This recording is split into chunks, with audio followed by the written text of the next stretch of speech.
it's a process, right? It's so easy to want the medicine, so easy to, how do I deal with this?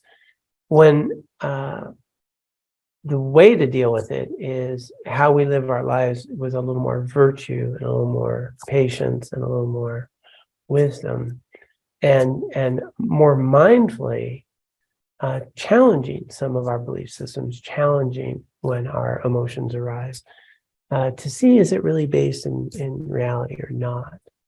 And then applying some of these antidotes and seeing how it works out. And what happens is, over time, then that becomes habit, and then it becomes more natural. Initially, people see a big list like that, and they're going to go, too much, right? And yet we do it all the time.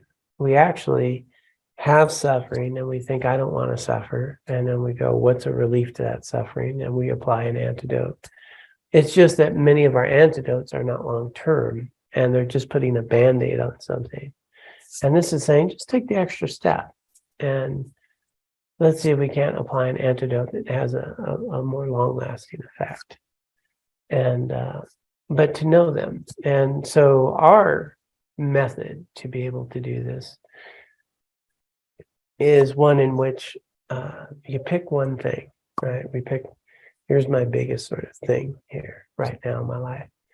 And I'm going to be mindful of when it arises, and I'm going to have a proactive approach to it. What that antidote is, I'm going to kind of know that.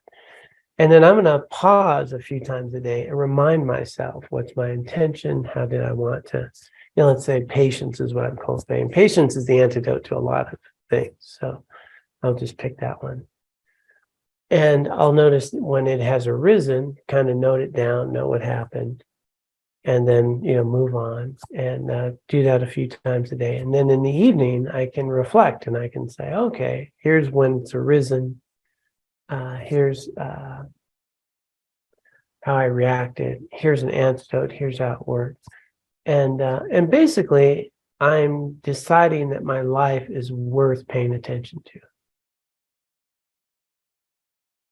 I deserve to pay attention to life. I deserve to kind of notice what's helpful and what's not. And then I start a new day, some meditation, get clear, and then work on that again. And then that will soften over time. But it doesn't happen because I have a list of the antidote. I got angry, I picked this. It's much more of an unpacking over time. And then it lasts.